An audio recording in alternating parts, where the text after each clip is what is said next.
สรณังคัจฉามิทุติยมปิธัมมังสรณังคัจฉามิทุติยัมปิธัมมังสรณังคัจฉามิทุติยมปิสังฆังสรณังคัจฉามิทุติยัมปิสังฆังสรณังคัจฉามิตติยมปิพุทธังสรณังคัจฉามิตติยัมปิพุทธังสรณังคัจฉามิตติยมปิธัมมังสรณังคัจฉามิตติยัมปิธัมมังสรณังคัจฉามิตติยมปิสังฆังสรณังคัจฉามิตติยัมปิสังฆังสรณังคัจฉามิติสรณะขมนังนิธิตังอามะพันเตปานาติปาตาเวระมณีสิกขาปะทังสมาธิยามิปานาติปาตาเวรมณีสิกขาปะทังสมาธิยามิอทินนาทานาเวระมณีสิกขาปะทังสมาธิยามิอาทินนาทานาเวรมณีสิกขาปะทังสมาธิยามิกาเมสุมิจฉาจาราเวระมณีสิกขาปะทังสมาธิยามิกาเมสุมิจฉาจาราเวรมณีสิกขาปะทังสมาธิยามิมุสาวาทาเวระมณีสิกขาปะทังสมาธิยามิมุสาวาทาเวรมณีสิกขาปะทังสมาธิยามิสุราเมรยะมัชฌปมาทัฏฐานาเวระมณีสิกขาปะทังสมาธิยามิสุราเมริมัจจปนาเวรมณีสิกขาปะทังสมาธิยามิอิมานิปัญจสิกขาปทานิสิเลนะสุขติงยันติสาธุสิเลนะโภคสัมปทาสาธุสิเลนะนิพุติงยันติตัสมาสีลังวิโสทะเยสาธุพระมัยเจโลกาธิปติสามปฏิกัจอัญชลีอันทิวรังอายาจธาสันติธาประชกชาติกาเทเสตุธัมมังอนุกัมปิมังปัจฉังอารัธนังกะโรมานะโมตัสสะภะคะวะโตอะระหะโตสัมมาสัมพุทธัสสะนะโมตัสสะภะคะวะโตอะระหะโตสัมมาสัมพุทธัสสะนะโมตัสสะภะคะวะโตอะระหะโตสัมมาสัมพุทธัสสะสุขโขปุญญัสสะอุจจโยติติขอนอบน้อมแด่องค์สมเด็จพระศาสดาจารย์สัมมาสัมพุทธเจ้าผู้ไกลจากกิเลสตรัสรู้ชอบได้โดยพระองค์เองโดยเสียงกล้าว ขอถวายความเคารพในเมตตาธรรมบารมีธรรมในพระเดชพระคุณพระอาจารย์เจ้าคุณพระภาวนาธรรมาภิรัตน์เจ้าคณะอำเภอเมืองเชียงใหม่อธิการบดีสงฆ์วัดรำเปิงด้วยความเคารพอย่างสูงขอเจริญพรบรรดาท่านพุทธศาสนิกเมธีผู้เป็นคนดีผู้มีสติปัญญาทุกคนทุกท่านวันนี้เป็นวันขึ้น8 ค่ำเดือน3เนาะ3ปกติก็เป็นเดือน4ถ้าปีที่ไม่มีอธิกมาศปีนี้เป็นปีอธิกมาศคือปีที่มี8 2 หนก็ยังเป็นขึ้น8 ค่ำเดือน3แต่มาเข้าใจผิดนะเพราะว่าตอนขึ้น15 ค่ำที่ผ่านมาเนาะคิดว่าเป็นวันมาฆะเตรียมสถานที่จะจัดงานวันมาฆะ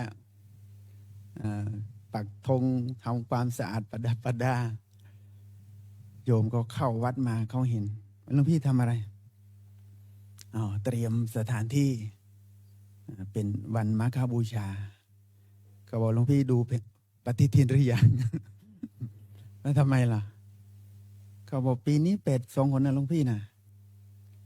มาฆบูชาเดือนมีนานะไอเราก็ยังไม่เชื่อจริงเนี่ยหลวงพี่ไปดูปฏิทินก่อนก็ยังไม่ได้รีบไปก็เตรียมที่เตรียมอะไรเสร็จก็ช่วงเย็นไปดูปฏิทินโอ้จริงเข้าใจผิดอันปีนี้เป็นปีอธิกมาศหรือว่าปีที่มีเดือนเป็ด2 คน2 คนยังอยู่ในช่วงเดือนมาฆบูชาวันนี้ก็ได้รับเมตตาธรรมจากพระเดชพระคุณพระอาจารย์เจ้าคุณท่านบอกพระอุปถากแต่บอกว่านิมนต์ขึ้นแสดงธรรม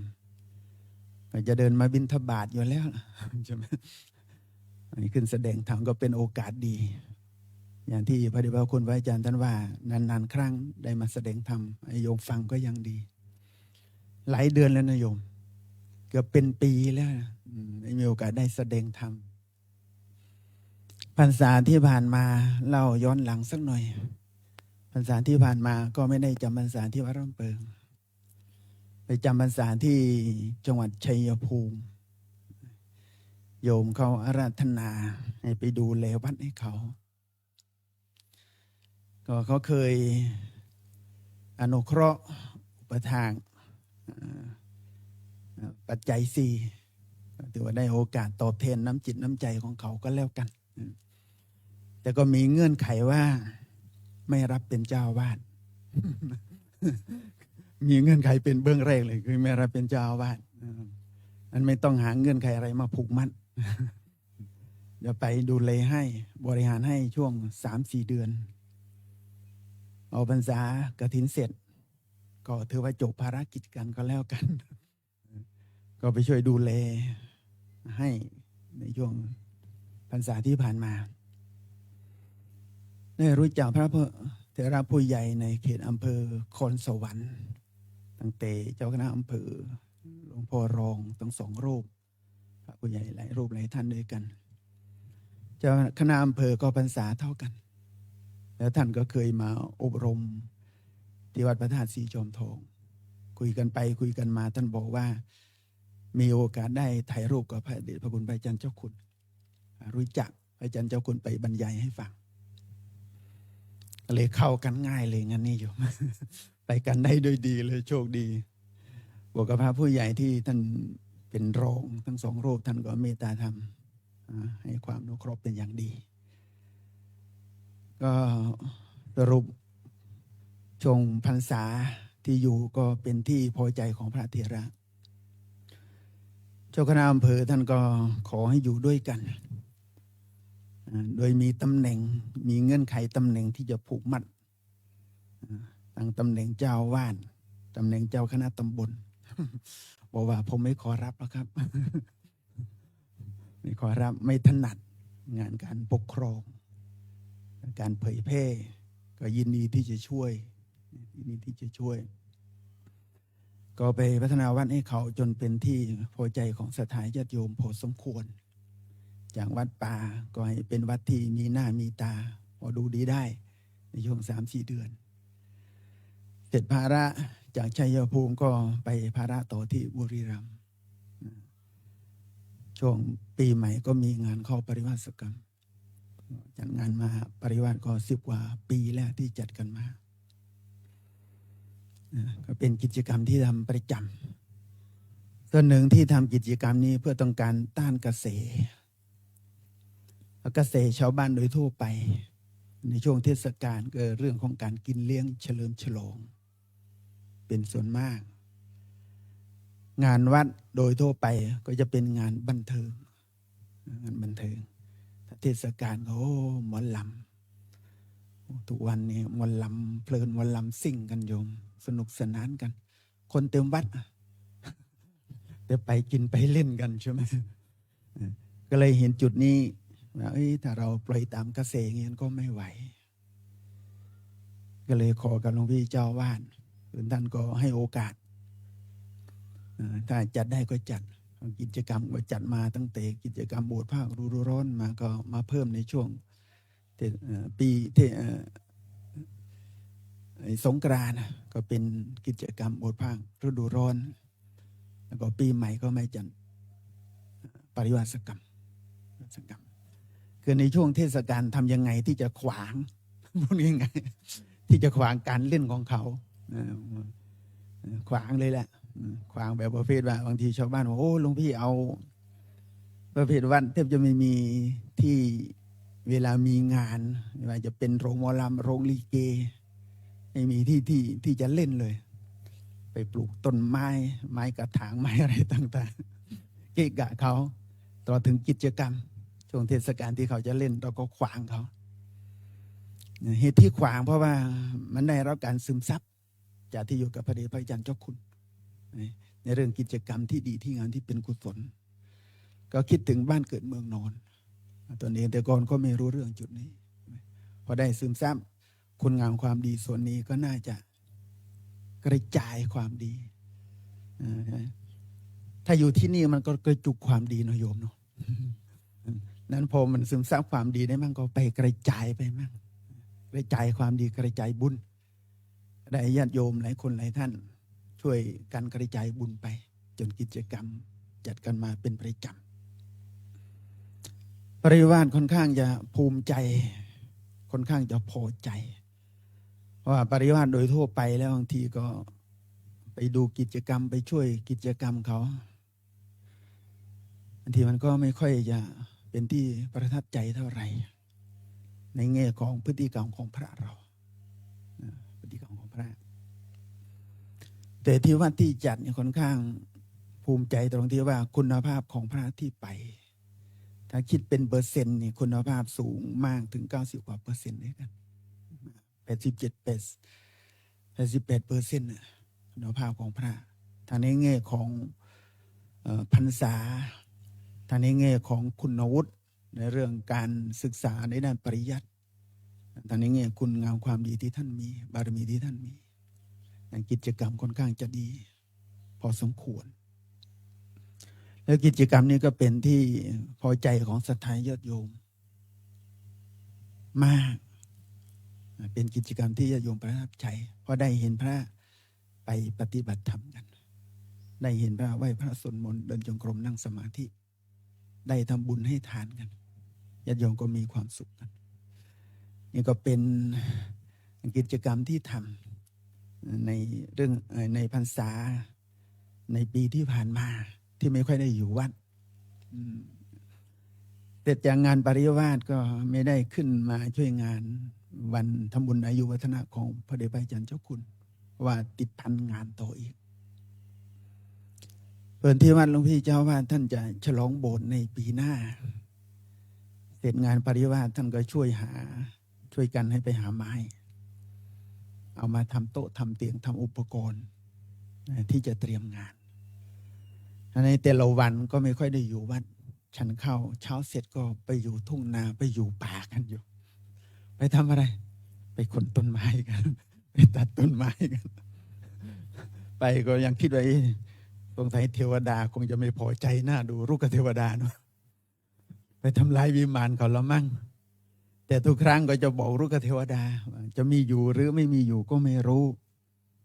แต่ก็บอกกล่าวกันว่าหากอยู่อาศัยในวิมานแห่งนี้ก็ต้องขอโอกาสย้ายวิมานแห่งนี้ไปอยู่วัดวากันแล้วกันถ้าท่านอยู่ที่นี่ก็ตามไปอยู่วัดวาด้วยก็แล้วกันไปอยู่สถานที่ที่เป็นมงคลนะนั่นแต่ละวันก็ไม่ค่อยว่างกันก็เพิ่งมีเวลาว่างเมื่อไม่กี่วันได้จังหวะได้โอกาสตรงที่ว่ามีโยมที่รู้จักเขาไปพักที่วัดแล้วเขาก็จะขึ้นเชียงใหม่ได้โอกาสก็ติดรถเขามาได้ขึ้นมาเชียงใหม่นี่แหละโยมนี่ก็ได้โอกาสดีที่มาวัดก็ได้มีโอกาสมาแสดงธรรมนี่แหละโยมนี่ก็พูดเรื่องราวที่ผ่านมาให้ฟัง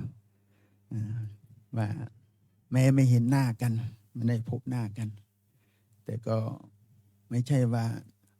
ไม่ได้ทำความดีอะไรแต่ก็ไปทำความดีนั่นเองทำความดีสร้างความดีเพื่อวัด ว่าศาสนาของเราแล้วก็วันนี้ก็โอกาสดีมาวัดก็ได้เมตตาธรรมจากพระเดชพระอาจารย์เจ้าคุณท่านให้แสดงธรรมหัวข้อธรรมยกขึ้นมาในเรื่องของการสะสมบุญนี่บาลีว่าสุขโขปุญญสะอุจจโยการสะสมบุญนำสุขมาให้ปราชญ์ท่านว่าเอาไว้ว่าสะสมทรัพย์สิ่งใดไม่สุขใจเท่าสะสมบุญจริงไหมโยมนี่สะสมทรัพย์สิ่งใดไม่สุขใจเท่าสะสมบุญความสุขใจความมั่นใจนี่บุญแน่นอนอุ่นใจอิ่มใจและปราชญ์ท่านยังย้ำเตือนเราอีกว่าบุญให้ความอิ่มใจเมื่อเบื้องหลังให้ความสุขสมหวังในภายหน้านี่เพราะบุญนั้นการสะสมบุญนี่แหละเป็นสิ่งที่ทำให้เรามีความสุขใครสะสมได้มากเท่าไหร่ก็มีความสุขมากเท่านั้นใครสะสมบุญในแง่ของบุญทานมากชีวิตในชาตินี้ชีวิตในชาตินี้ก็อยู่ดีมีสุขมีกินมีใช้เราจะเห็นคนในโลกนี้ที่มีความต่างกันใช่ไหมมีความต่างกันบางคนรวยบางคนจนบางคนสวยบางคนหล่อบางคนขี้เหร่ดูไม่ดีบางคนขี้โรคบางคนไม่มีโรคบางคนปัญญาดีบางคนปัญญาทึบมีความต่างกันเพราะอะไรทำไมจึงต่างกันเป็นคนเหมือนกันพระพุทธเจ้าท่านพูดไว้ชัดเจนเลยคนเราที่ต่างกันเพราะการทำกรรมที่ต่างกันแม้แต่บุญที่เราทำเหมือนกันก็ยังต่างกันเลยเรามาทำบุญทานกันวันนี้เอาแค่บุญทานนะโยมนะก็ยังต่างกันเลยใช่ไหมเพราะเงื่อนไขของการทำบุญแล้วจะได้บุญที่สมบูรณ์แบบ100%มีเงื่อนไขหลายอย่างด้วยกันมีเงื่อนไขหลายอย่างแล้วทำบุญแล้วได้บุญเหมือนกันแล้วบางทีการใช้บุญก็ยังต่างกันใช้บุญต่างกันนะโยมบางคนเนี่ยบุญยังไม่สุกเลยรีบกินบุญก่อนใช่ไหมโยมโอ้พระพุทธเจ้าพูดชัดเจนนะถ้าทำบุญแล้วอย่ารีบกินบุญให้ผมนะแล้วท่านเปรียบบุญเหมือนอะไรเหมือนผลไม้เหมือนต้นไม้ใหญ่ที่มีผลมหารุกโขปะมังปุญญังนี่บุญเหมือนต้นไม้ใหญ่ที่มีผลเนี่ยผลไม้ใช่ไหมยกตัวอย่างอยู่มะม่วงดิบกับมะม่วงสุกดิบกินได้ไหมสุกกินได้ไหมดิบกับสุกรสชาติเหมือนกันไหมไม่เหมือนใช่ไหมดิบรสชาติเปรี้ยวสุกรสชาติหวานนี่ต่างกันบุญก็เหมือนกันบุญที่เราทำบางทีบุญยังไม่ให้ผลเต็มเม็ดเต็มหน่วยรีบกินบุญเสร็จแล้วนั้นท่านบอกว่ามหารุกโขปะมังปุญญังบุญเปรียบเหมือนต้นไม้ใหญ่ที่มีผลอามังชินทติโยพลังคนใดที่ใจร้อนรีบเก็บผลไม้นั้นมากินก่อนที่ผลไม้นั้นจะสุกผลที่ได้เป็นยังไงเลยโยมไม่ได้รสชาติที่แท้จริงของผลไม้นั้นไม่พอนะยังทำให้ผลไม้นั้นน่ะที่จะขยายพันธุ์ต่อก็ไม่ได้อีกต่างหากนั้นท่านบอกว่ารัสสัญจะนาชานาติพลัญจะวินาสตินี่ถ้าเรากินมะม่วงดิบเราไม่ได้รสชาติมะม่วงที่แท้จริงนี่ถ้าไม่ได้รสชาติมะม่วงที่แท้จริงแล้วมะม่วงดิบที่เรากินเราเก็บเอามะม่วงดิบที่ยังไม่สุกมากินยังทำให้มะม่วงนั้นขยายพันธุ์ต่อไม่ได้เห็นไหมพลัญจะวินาสติพินาศเสียหายไปเลยขยายพันธุ์ต่อไม่ได้บุญก็เหมือนกันที่เราทำแล้วรีบกินคนปัจจุบันในใจด่วนรีบกินบุญใช่ไหมโยมพอทำบุญแล้วเป็นไงขอเธอบุญที่ข้าพเจ้าทำแล้วขอให้ข้าพเจ้าได้อย่างนั้นเป็นอย่างนี้ใช่ไหมนี่แหละโยมชอบรีบกินบุญสุดท้ายเป็นยังไง ทำไมชีวิตเราทำบุญมาเยอะแยะมากมายทำไมชีวิตเราไม่มีความสุขไม่โชคดีไม่เป็นอย่างนั้นอย่างนี้ก็เพราะไปกินบุญก่อนแล้วบุญมันให้ผลแล้วเพียงแต่เราไม่รู้ว่ามันให้ผลตอนไหนแต่มันให้ผลแล้วในชีวิตของเราหลายอย่างหลายประเด็นที่ทำให้ชีวิตของเรารู้สึกว่าบางอย่างที่จะติดขัดมันก็ผ่านปัญหาไปได้หลายอย่างที่โชคดีเกิดขึ้นกับชีวิตเพราะเราได้กินบุญก่อน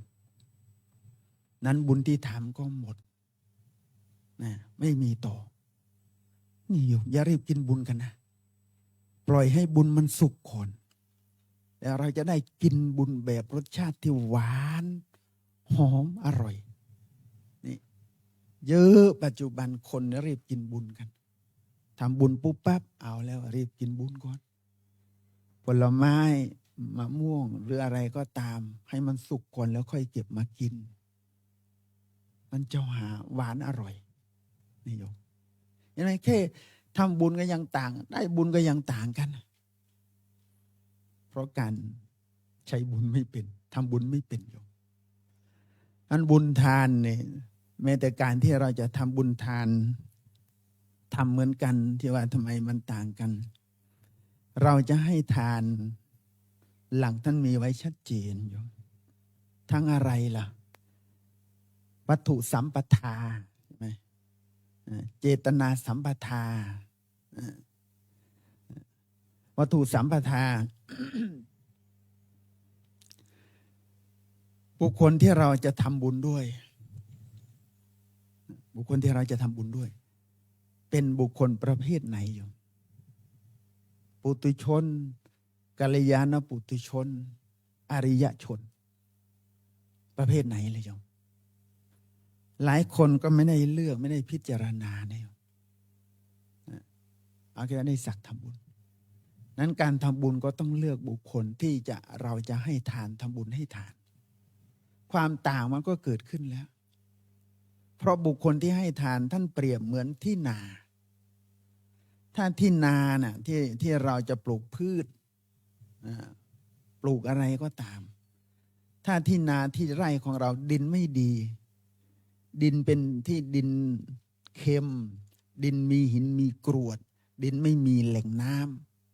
ำปลูกอะไรก็ไม่ค่อยได้ผลแต่ถ้าที่ดินที่นาที่เราปลูกนั้นเป็นที่ดินที่ดินดีมีแหล่งน้ำปลูกอะไรก็ได้ผลดีเหมือนบุคคลที่เราทำบุญให้ทานด้วยเป็นบุคคลที่มีศีลมีธรรมมีคุณธรรมสูงผลทานที่เราทำก็ได้อานิสงส์มากนี่เลยการที่ให้ทานเบื้องต้นบางทีก็ต่างกันแล้วต่างที่คนที่ให้หรือต่อไปให้คนเราให้คนที่ดีให้เหมือนกันใช่ไหมมันมีคนสองคนหรือหลายคนที่โยมทำบุญกันอย่างนี้สมมติให้อย่างพระเดชให้กับถวายให้กับพระเดชพระคุณพระอาจารย์เจ้าคุณใช่ไหมเหมือนกันแต่ความต่างอยู่ที่ไหนล่ะอยู่ที่เจตนาเห็นไหมอยู่ที่เจตนาทำบุญกับพระอาจารย์เจ้าคุณเหมือนกันแต่เจตนาต่างกันเจตนาในหลักที่ท่านว่าไว้คือในลักษณะการที่เราตั้งใจจะให้ก่อนให้ตั้งใจไหมเตรียมใจตั้งใจมาตั้งแต่บ้านแล้วว่าจะไปทำบุญถวายทานกับพระเดชพระอาจารย์เจ้าคุณนี่ตอนให้จิตใจในตอนที่ให้เรามีความใส่ใจตั้งใจดีใจตอนให้หรือไม่เห็นไหมโอ้มันองค์ประกอบเรื่องการทำบุญให้ทานไม่ใช่ง่ายอยู่ไม่ใช่ง่ายคือให้เนี่ยง่ายแต่อานิสงส์จะได้อย่างที่เราต้องการยากไม่ใช่สักแค่ให้เฉยๆแต่กระบวนการวิธีการค่อนข้างละเอียดอ่อนค่อนข้างมีรายละเอียดเยอะพอสมควรอันถ้าเราไม่เข้าใจให้เท่าไหร่มันจึงไม่ค่อยได้ผลเท่าที่ควรนี่อันเราต้องเข้าใจให้ตั้งแต่บุคคลนะที่เราเลือกจะให้วัตถุสัมปทาต้องเลือกนะโยมถ้ ท่านไล่ลำดับไว้ให้เลยตั้งแต่ที่เราจะให้ประเภทไหนมั่งท่านไล่ตั้งแต่เดรัจฉานขึ้นไปนะให้อาหารหมาแมวก็ได้บุญเหมือนกันนะแต่อานิสงส์ก็น้อยกว่าให้คนนะให้คนถ้าให้คนไม่ดีก็อานิสงส์น้อยกว่าคนดีนะให้คนดีก็ยังมีอานิสงส์น้อยกว่าให้กับพระอริยบุคคลนะท่านไล่ลำดับไปเรื่อยๆเลยนะนั้นเราต้องเลือกที่จะให้นะเพราะให้แล้วสิ่งที่ให้เนี่ยคือเราจะได้นะนั้นเราอยากได้แบบไหนเราต้องเลือกให้เป็นประเด็นคนเราโดยทั่วไปคืออยากได้อะไรแต่ให้ไม่เป็นหรือทำไม่เป็นนั่นเองใช่ไหมอยากได้แต่ทำไม่เป็นแล้วมันจะได้ไหมโยมนี่เราจะเห็นภาพชัดเราอยากได้อะไรเราต้องทำสิ่งนั้นเป็นใช่ไหมมันจึงจะได้อย่างที่เราต้องการอยากได้เลยทำไม่เป็นก็ไม่ได้เหมือนการทำบุญให้ทานทำไม่เป็นให้ไม่เป็นมันก็ไม่ได้อย่างที่เราต้องการนี่เจตนาตอนให้หลายคนนะตั้งใจก่อนให้ตั้งใจตอนให้ตั้งใจใช่ไหมก่อนจะให้เนี่ยรู้แล้ววันนี้เป็นวันธรรมสวนาเนี่ยเตรียมตัวแล้ววันนี้ต้องไปวัดเตรียมอะไรมั่งจะไปทำบุญถวายทานถวายกับอาจารย์เจ้าคุณทำบุญใส่บาตรกับพระสงฆ์ตั้งใจไว้อย่างดีตอนถวายทานก็ดีใจนี่แต่ให้เสร็จแล้วนี่ตอนนี้เลยประเด็นอยู่เจตนาหลังให้แล้วเราปล่อยทิ้งนี่อปราประเจตนาภาษาบาลีท่านว่าหลังจากให้แล้วความตั้งใจของเราก็ยังมีอยู่ความตั้งใจความใส่ใจความดีใจก็ยังมีอยู่ส่วนมากเราขาดส่วนนี้กันใช่ไหมญาติโยมลองนั่งแล้วทบทวนดูสิเอาเฉพาะเดือนนี้ต้นเดือนจนมาถึงวันนี้เราให้ทานอะไรมามั่งให้ทานกับใครมั่งลองนึกดูนึกออกไหมคิดออกไหมดีใจไหมเห็นไหมเราขาดในส่วนนี้เยอะมากแต่พระพุทธเจ้าให้ความสำคัญมากในเรื่องส่วนนี้เรื่องราวที่ผ่านมาเหตุการณ์ที่ผ่านมาความดีที่ทำมาเราต้องตามเก็บรายละเอียดนั้นไว้ในใจเรานึกถึงปุ๊บโผล่วับเลยเห็นไหมแล้วมันอานิสงส์อปราประเจตนานี่แหละสำคัญโยมเพราะอะไรวันสุดท้ายของชีวิตนะนึกถึงความดีปุ๊บโผล่วับโอ้โหความดีมากมายมาเป็นกระแสเลยใช่ไหมนี่แหละสำคัญตอนที่เราจะสิ้นใจนี่แหละสำคัญมากอารมณ์ประเภทไหนจะขึ้นมาหรอพอตอนจะสิ้นใจวันสุดท้ายของชีวิตนึกหาความดีไม่โผล่สักทีนี่ยุ่งเลยนะโยมนะมีแต่ความไม่ดีโผล่มาเนี่ยเดือดร้อนเลยใช่ไหมนั้นนึกถึงความดีโอ้ยจำได้เลยทำบุญที่วัดลำเปิงอะไรมั่งสร้างวิหารสร้างโบสถ์ถวายทานอย่างนั้นนี่โอ้มาเป็นกระแสเลยปลื้มมีความสุขภาพในอดีตโผล่ขึ้นมาชัดเจนเลยโผล่มาง่ายโผล่มาเร็วนะทำยังไงเรื่องดีๆมันจะมาเร็วแล้วมาง่ายคนเรามันทุกข์ง่ายกันเพราะอะไรไอ้เรื่องดีๆมันไม่ค่อยมาเร็วมันมาช้าแต่เรื่องไม่ดีใช่ไหมโอ้โหเรื่องโลกเรื่องหลานเรื่องบ้านเรื่องสปะอย่างมาจนว่าถอนใจเลยเห็นไหมเท่ากับขาดสติใช่ไหมนั้นถ้าฝึกสติแล้วเรื่องดีๆมาเร็วแล้วมาง่ายนี่เรื่องไม่ดีมายากและมาช้านี่สติที่ฝึกแล้วจะใช้ได้เราเช็คได้ในแต่ละวันนึกถึงความดีอะไรมั่งโอ้โผล่วุบเลยแล้วถ้ามันโผล่ยากทีนี้แหละเราต้องตั้งหลักใหม่ตั้งหลักใหม่ นั้นท่านจึงให้หลักว่าเรื่องทำความดีต้องทำให้เป็นอธิปดีอารมณ์ที่มันเป็นใหญ่ในใจ ต้องทำให้เป็นครุกรรมกรรมหนักพอเวลาให้ผลกรรมหนักให้ผลนี่หมายถึงถ้าทำความดีอะไรเราต้องทุ่มเทจนมันประทับใจแต่ความไม่ดีอย่าให้มันประทับใจจริงไหมเรื่องไหนที่มันประทับใจเรามักคิดถึงเป็นประจำนี่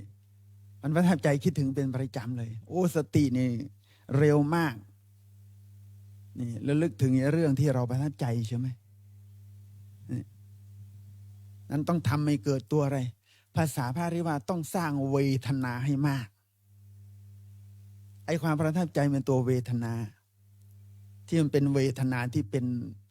ความรู้สึกที่มันมากเป็นพิเศษนะส่วนความจำตัวสัญญาธรรมชาติของสัญญาน่ะแค่เห็นปุ๊บมันจำปั๊บเลยแค่ได้ยินปุ๊บมันจำปั๊บเลยแต่ว่าจะมีสติไปดึงเอามาหรือเปล่านะแล้วที่จำนั้นมันจะมีตัวเวทนาเข้ามาผสมมากขนาดไหนบางทีจำปุ๊บแต่เป็นเวทนาแบบไหนอุเบกขาเวทนามันเฉยๆมันบางๆมันเบาๆตัวอุเบกขาเวทนาแต่ถ้าเป็นโสมนัสเวทนาใช่ไหมเข้าผสมด้วยนะโอ้โหมันจะเป็นอารมณ์ที่เป็นอธิปดีอารมณ์มันจะเป็นกรรมหนักแล้วสติจะดึงเอามาใช้งานได้ง่ายนี่กระบวนการของธรรมกระบวนการของธรรมนั้นถ้าเราจะทำอะไรจำง่ายเวทนาต้องผสมที่เป็นต้องเป็นสุขเวทนาเรื่องไม่ดีเราสังเกตไหมตัวเวทนาที่มาผสมเป็นอะไรทุกขเวทนาไม่สบายใจมันเข้ามาผสมแต่เรื่องไม่ดีน้อยที่มันจะมีอุเบกขาเวทนาส่วนมากจะเป็นตัวทุกขเวทนาหรือโทมนัสเวทนาเนี่ยเข้ามาผสมโอ้มันประทับใจฝังใจเลยอะเป็น10 ปีแล้วมันไม่ยอมลืมใช่ไหมความดีเหมือนกันถ้าเราทำแล้วมันมีตัวโทมนัสเวทนาเข้าผสมเช่นได้ทำบุญถวายทานแล้วปลื้มใจอะปลื้มใจสุขใจโอ้จำไม่ลืมนะทั้งนี้นึกถึงเร็วมากจำได้นี่นั้นเวลาเราทำบุญให้ทานเสร็จอย่าลืมตัวอปราประเจตนาตัวอปราประเจตนาก็เป็นอะไรเป็นอนุสตินะเป็นอนุสติทานานุสติที่เราตามและลึกถึงบุญทานที่เราได้ทำพระพุทธเจ้าไม่ได้บอกว่าทำแล้วทิ้งขว้างนะทำแล้วนะนึกถึงถ้าความดีนะแต่ถ้าเป็นความไม่ดีอย่าทำให้เป็นอนุสติอย่าตามนั้นนึกถึงแต่เราชอบตามแล้วนึกถึงเรื่องไม่ดีเนาะแต่เรื่องดีๆเยอะๆที่เราทำแม้แต่เรื่องทานใช่ไหมแต่มาเชื่อญาติโยมที่นั่งอยู่นี่นะโอ้ยถ้าเรื่องให้ทานในวัดร่มเปิงหลายอย่างหลายประเภทที่มีโอกาสได้ทำบุญให้ทานในวัดร่มเปิงตามเก็บรายละเอียดบันทึกบุญเหล่านี้เป็นประจำตามนึกตามคิดทบทวนเป็นประจำบุญทานที่อื่นที่เราได้ทำได้ไปนี่เป็นอปราประเจตนาตั้งใจในการระลึกนึกถึงมีสติในการระลึกนึกถึงบุญความดีที่เราทำใช่ไหมนี่นั้นสติที่เราฝึกกันต้องเอามาใช้นะต้องเอามาใช้มีสติไม่เอามาใช้มันก็ไม่ได้ผลไม่ได้ประโยชน์มีปัญญาไม่เอามาใช้เป็นประโยชน์ไหมมีเงินมีทองไม่เอามาใช้เป็นประโยชน์ไหมเหมือนกันคุณสมบัติของเราที่มีอยู่ต้องเอามาใช้มันจึงจะเป็นประโยชน์ทรัพย์สมบัติที่มีอยู่ไม่เอามาใช้ก็ไม่เป็นประโยชน์คุณสมบัติที่มีอยู่ไม่เอามาใช้มันก็ไม่เป็นประโยชน์ต้องเอามาใช้ต้องเอามาใช้แม้แต่ปัญญาที่มีอยู่ถ้าไม่เอามาใช้ก็ไม่เกิดประโยชน์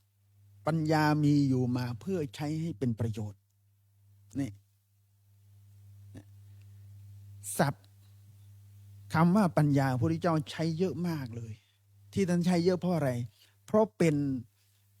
เรื่องที่เราต้องใช้ในเรื่องอย่างนั้นญาณวิปัสสนาโพธิพุทธิ แล้วนี่เป็นต้น วิชชาเวทะใช่ไหมล้วนเป็นชื่อของปัญญาทั้งนั้นทำไมท่านใช้คำหลากหลายเลยเพราะว่าเรื่องนี้ต้องใช้ปัญญาตัวนี้ และปัญญาหนึ่งที่ท่านใช้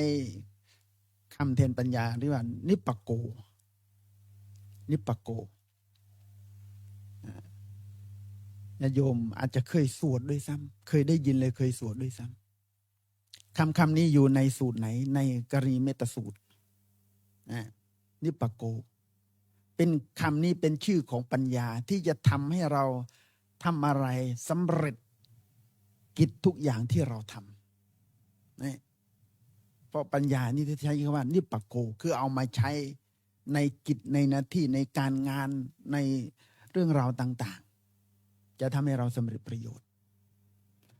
เงินทองทรัพย์สมบัติที่เรามีอยู่ก็เหมือนกันต้องเอามาใช้เก็บไว้เฉยๆไม่เป็นประโยชน์ถ้าโยมมีเงินฝากอยู่ในธนาคาร10 ล้านใช่ไหมเราก็คิดว่านั่นคือเงินเราจริงหรือเงินเราไม่โยมไม่ใช่เงินเขาเนี่ยเขาไม่ได้มาเอาเราไปฝากแล้วเขาจะเอาไปเฉยๆใช่ไหมเขาเอาไปใช้เป็นของเราหรือเป็นของเขากันแน่นี่ใช่ไหมเงินเราหรือเงินเขาเนี่ยถ้าเป็นเงินเรา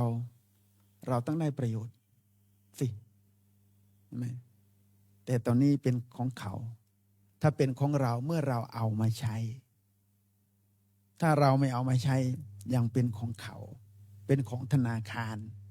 ต่อไปถ้าเราเก็บไว้อย่างนั้นนานๆจนเราสิ้นลมหายใจก็เป็นของ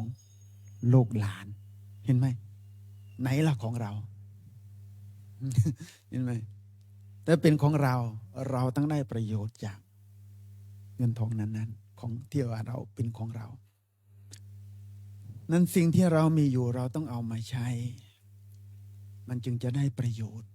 สติที่เราฝึกแล้วเนี่ยฝึกเพื่อเอามาใช้ไม่ใช่ฝึกเพื่อเก็บเอาไว้เอามาใช้ตอนไหนเอามาใช้ตอนดำเนินชีวิตนี่แหละ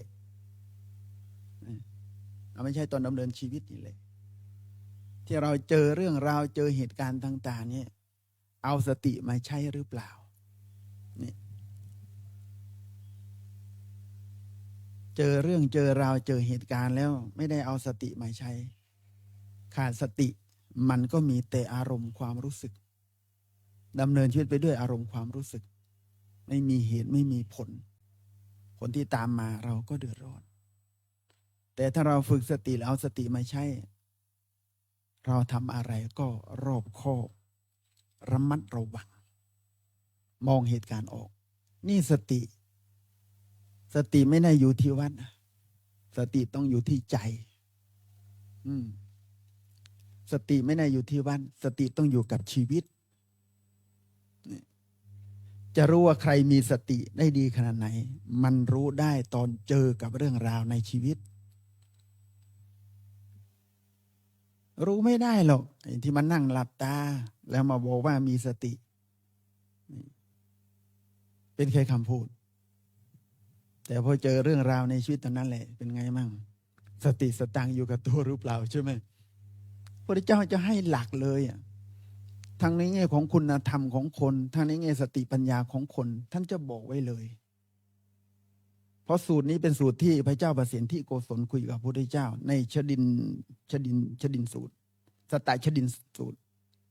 นี่ท่านชัดเจนเลยในการที่จะทั้งเช็คตัวเราทั้งเช็คคนอื่นนะจะรู้ว่าเราดีขนาดไหนทั้งในแง่ของพฤติกรรมทั้งในแง่ของคุณธรรมและสติปัญญาใช่ไหมยิ่งท่านสติปัญญาจะรู้ได้ท่านบอกเมื่อเจอกับเรื่องราวเจอกับเหตุการณ์นั่นแหละจะเป็นตัวพิสูจน์ว่าเรามีสติแท้จริงหรือไม่ใช่ไหมนี่พอเจอเรื่องราวขึ้นมาโอ้เศร้าใจทุกข์ใจหน้าโทษสีนี่ซึมเศร้าโอ้สติหายไปหมดเลยใช่ไหมโยมนี่แต่ถ้าโยมเจออะไรก็ตามโอ้เข้าใจทำใจได้รู้ทันมัน ทำอะไรมีปฏิกิริยาอะไรตอบโต้ก็รอบคอบถูกต้อง คนนั่นแหละเป็นคนมีสติที่แท้จริงอาตมาจึงไม่กล้าพูดตัวเองว่ามีสติดีหรือไม่ใช่ไหมโยมเดี๋ยวเจออารมณ์กระทบขึ้นมาคุยอย่างดีสติมีสติผ่านการภาวนามาอย่างดีใช่ไหมเจออารมณ์กระทบขึ้นมาตะบะแตกขึ้นมาสิให้หมดนิยมใช่ไหมนั่นแหละต้องระมัดระวังอย่าไปอวดอ้างตัวเองมีสติใช่ไหมเดี๋ยวเดือดร้อนกันเนี่ยข่าวกันออกกันบ่อยๆใช่ไหมครูบาอาจารย์สอนกรรมฐานใช่ไหม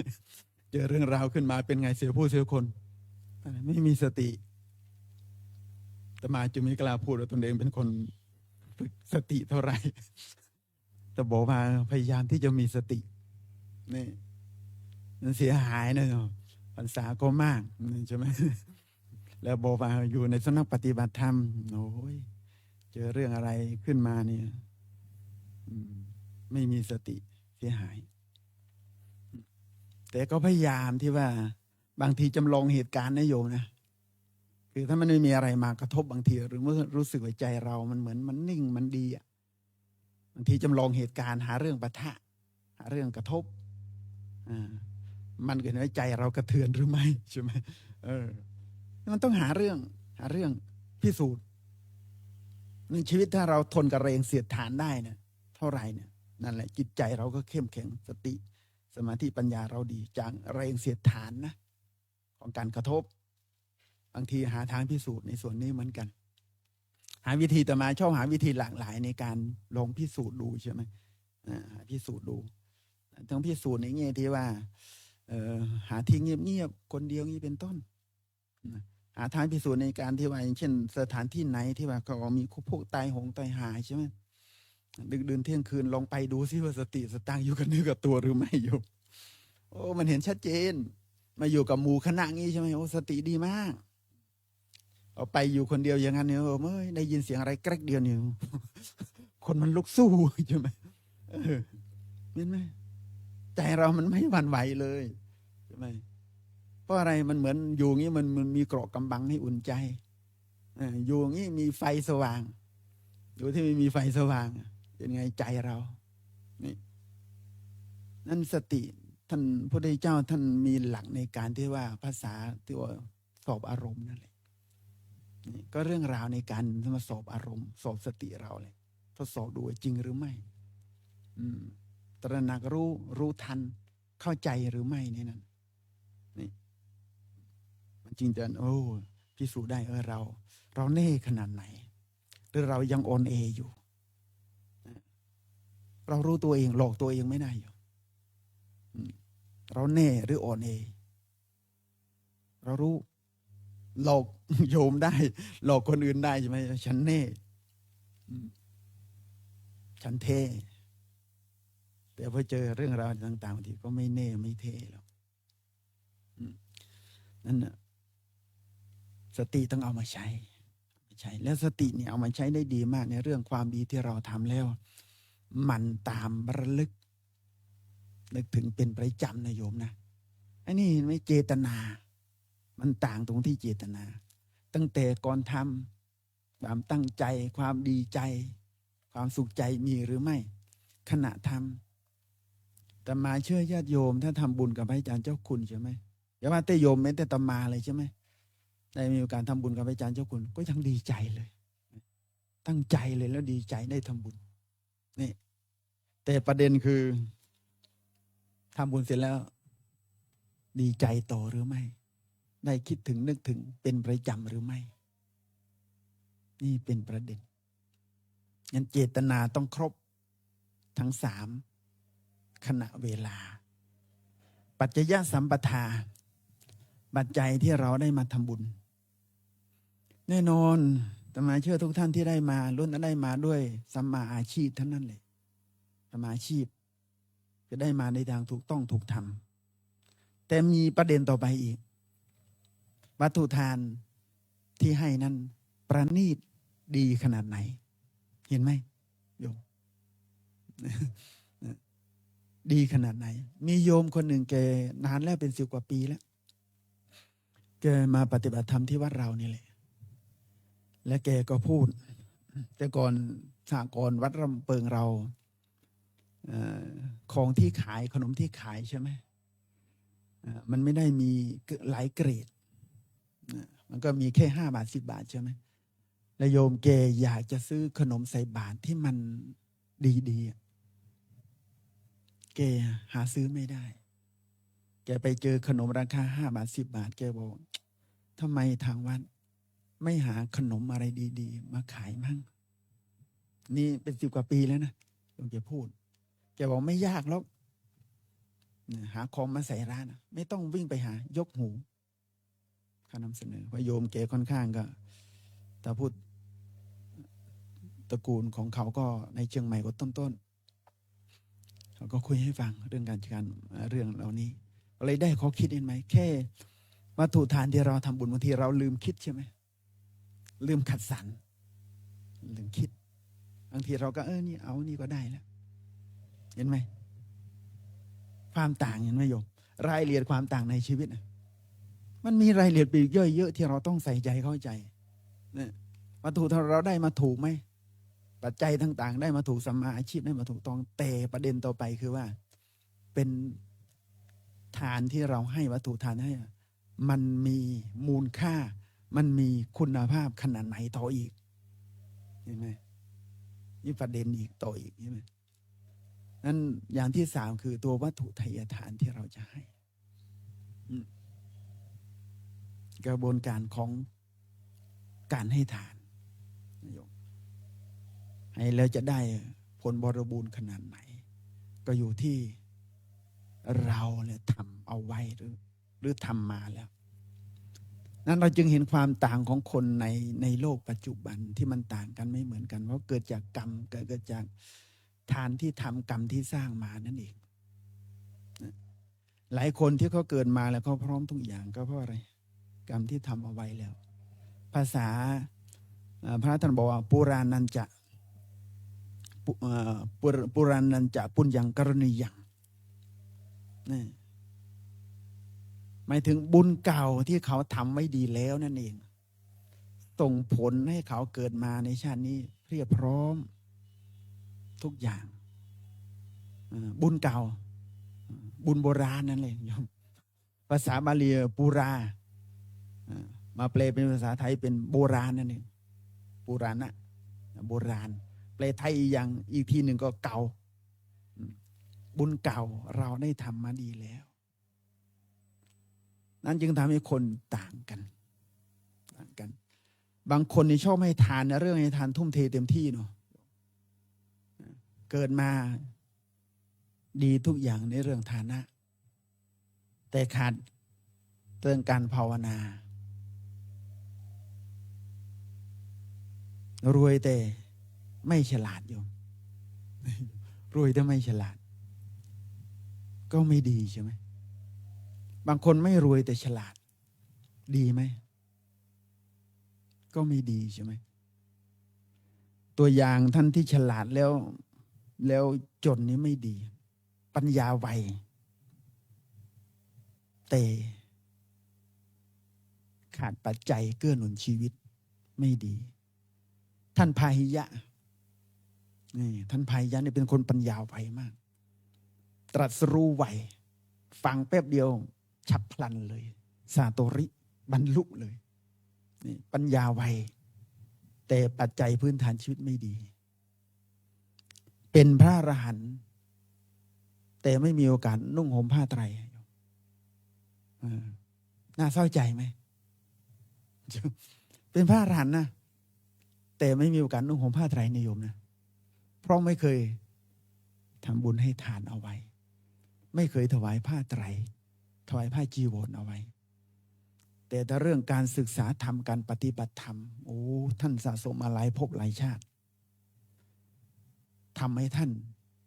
ปัญญาดีอย่างนี้ดีไหมโยมไม่ดีเนาะนี่นั้นถ้าเราว่าให้ทานอย่างเดียวอย่างอื่นไม่เอา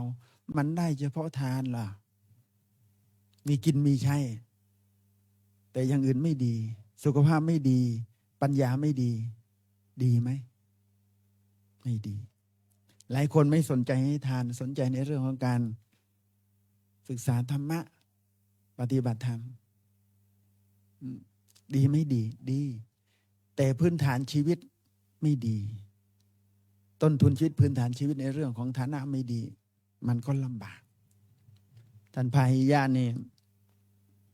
ดันด้นเดินทางมาเฝ้าพระพุทธเจ้ามาเจอพระพุทธเจ้าตอนบิณฑบาตขอฟังธรรมพระพุทธเจ้าห้ามเอาไว้ยังไม่ใช่เวลาท่านก็บอกขอเถอะเดินทางไกลมาตั้งใจจะฟังธรรมขอได้รับรสพระธรรมสักหน่อยเพื่อความชื่นใจจะได้หายเมื่อยหายล้า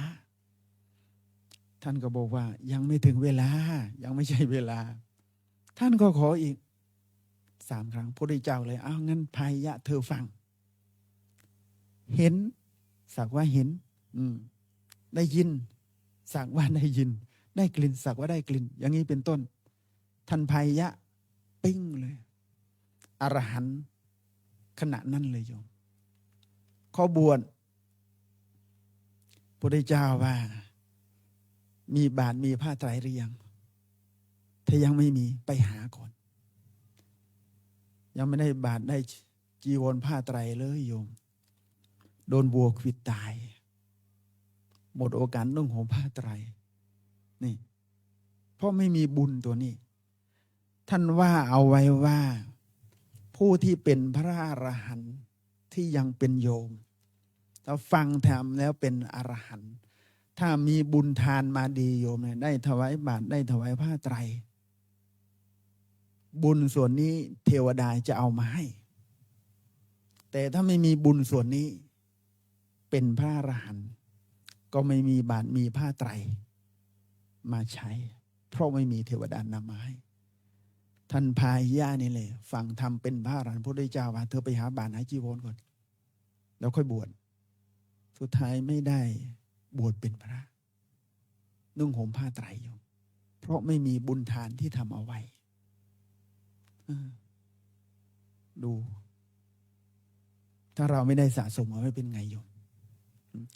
นั้นถ้าเราได้สะสมเอาไว้นี่แหละโอ้ยปลื้มใจสุขใจได้เลยเราได้ทำบุญให้ทานเอาไว้ดีแล้วอิ่มใจสุขใจเมื่อถึงเวลาเหตุการณ์ที่เราจะใช้เราก็ได้มีใช้ถ้าเราไม่เคยได้สะสมเอาไว้ถึงเวลาจะใช้ก็ไม่มีใช้เหมือนท่านพาหิยะนั้นบุญเก่าเราต้องสะสมไว้ดีมันจึงออกผลออกดอกมาให้เรามีชีวิตที่ดีในชาตินี้บางคนนะบุญเก่ามาดีแต่ไม่สร้างบุญใหม่นวะบุญยังกรณียังบุญใหม่ก็ไม่ยอมสร้างแต่หลายคนหลายท่านบุญเก่าก็มาดีแล้วยังมาสร้างบุญใหม่ต่ออีกนวะบุญยังกรณียังโอ้มันมีแต่บุญต่อบุญยิ่งได้บุญมากบุญยังสังสันธมานามหาพลาเอาบุญต่อบุญอานิสงส์ยิ่งมากโยมง่ายง่ายถ้าเปรียบเหมือนดินก็ฉ่ำน้ำก็ชุ่มปลูกอะไรก็ได้ผลดีใช่ไหมโยมดินไม่ฉ่ำน้ำไม่ชุ่มเป็นไงโยมยากไหมปลูกผักปลูกพืชนั้นถ้าบุญเก่าเราดีบุญใหม่เราก็ทำดีอีกชีวิตเราจึงมีแต่ความโชคดีนั่นเองนั้นปราชญ์บัณฑิตหรือพระพุทธเจ้าท่านถึงบอกเอาไว้ว่าบุญความดีที่เราสะสมเอาไว้จึงเป็นเหตุนำมาซึ่งความสุขให้กับชีวิตของเรานั่นเองนะทีนี้บุญมันไม่ใช่มีแค่บุญทานอย่างเดียวบุญศีลก็มีบุญภาวนาก็มีเพราะในชีวิตของเราแล้วหลักๆเลยเราต้องการ3 อย่างนี้เป็นหลักต้องการอะไรมีกินมีใช้ใช่ไหม2สุขภาพกายสมบูรณ์แข็งแรงดี3มีสติปัญญาดี3อย่างนี้จะทำแค่อย่างเดียวเป็นไปไม่ได้บุญทานทำให้เรามีกินมีใช้บุญศีลเนี่ยทำให้เรามี มีร่างกายที่สมบูรณ์สุขภาพอนามัยดีบุญภาวนาจะทำให้เรามีสติปัญญาดี ถ้าใครทำบุญครบทั้ง3ประการนี้ถือคนนั้นจะมีต้นทุนชีวิตที่สูงมากชีวิตก็จะมีแต่ความสุขนั่นแหละการถ้าเราได้สะสมสิ่งเหล่านี้ไว้ดีแล้ว เราจะมีความสุขในชีวิตในการดำเนินชีวิตเรามีปัจจัย4ให้ความสะดวกสบายเรามีสุขภาพกายที่แข็งแรงไม่พิกลไม่พิการไม่มีโรคภัยไข้เจ็บที่เบียดเบียนที่ร้ายแรงเรามีสมองมีสติปัญญาในการประคับประคองดำเนินชีวิตให้เป็นประโยชน์ตนและเป็นประโยชน์สังคมได้เพราะเราได้สะสมความดีไว้นั่นเองอันความดีที่เราสะสมไว้จึงนำมาซึ่งความสุขกับชีวิตของเรานั่นเองอันวันนี้ก็อนุโมทนากับคณะสัตยาญาติโยมทุกคนทุกท่านที่ได้มาทำบุญในวันธรรมสวนะวันพระวันนี้ก็ขอกุศลคุณงามความดีที่สัตยาญาติโยมได้สะสมมาดีแล้วจงสถิตติดแน่นในดวงจิตดวงใจของสัตยาญาติโยมความดีที่ทำไว้ดีเป็นประจำให้เราได้ตระหนักและนึกถึงเป็นประจำจนเป็นกระแสชีวิตกระแสจิตของเรามีแต่กุศลคุณงามความดีเกิดขึ้นในจิตในใจของเราเวลาเราจะเอามาใช้มันก็เกิดขึ้นได้ง่ายนึกถึงเมื่อไรใจเราก็สุขใจเราก็สบายเอามาแก้ไขปัญหาสุขภาพจิตของเราที่มันไม่มีความสุขไม่มีความสบายมีความเศร้าหมองมีความไม่ผ่องใสขออาศัยกระแสบุญที่เราสะสมไว้ดีแล้วตระหนักดีแล้วทบทวนดีแล้วจงเป็นวิถีชีวิตของเรามีความสุขมีความเจริญในชีวิตปรารถนาสิ่งใดที่ดีงามขอความปรารถนานั้นๆของสัตยาญาติโยมจงสำเร็จตามที่ปรารถนาด้วยกันทุกคนทุกท่านเถิดเอวังก็มีด้วยประการราชนี้อันตยังสาธุกรังกโรมาเซสาธุสาธุสาธุครับเรียนเชิญตัวแทนถวายกันเทศน์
ต่อไปก็ได้กล่าวคำถวายครับ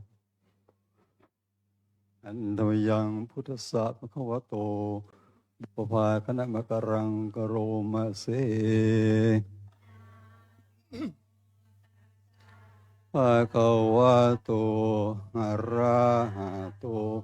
สัมมาสัมพุทธัสสะนะโมตัสสะภะคะวะโตอะระหะโตสัมมาสัมพุทธัสสะนะโมตัสสะภะคะวะโตอะระหะโต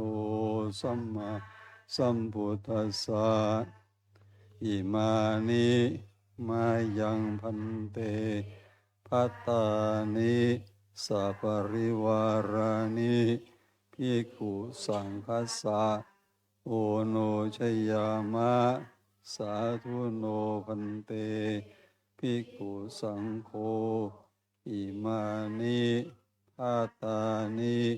สัพปริวารานิปฏิคันหาตุอัมหากังทีครตังอิตายะสุขายะข้าแต่พระสงฆ์สูงเจริญข้าพเจ้าทั้งหลายขอน้อมถวายภัตตาหารกับทั้งบริวารทั้งหลายเหล่านี้แก่พระภิกษุสงฆ์ขอพระภิกษุสงฆ์จงรับภัตตาหารกับทั้งบริวารทั้งหลายเหล่านี้ของข้าพเจ้าทั้งหลายเพื่อประโยชน์และความสุขแก่ข้าพเจ้าทั้งหลายมีบิดามารดาเป็นต้นด้วยตลอดกาลนานเทอญสาธุกดน้ำพระพร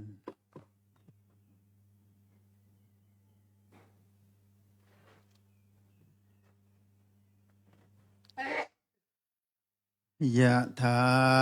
วาริวหาปุราภริปุเรนติสาคารังเอวาเมวะอิโตทินังเปตานังอุปกปปติอิจิตังปฏิตังตุยหังคิปะเมวะสมิจฉตุสพเพปุเรนตุสังกปา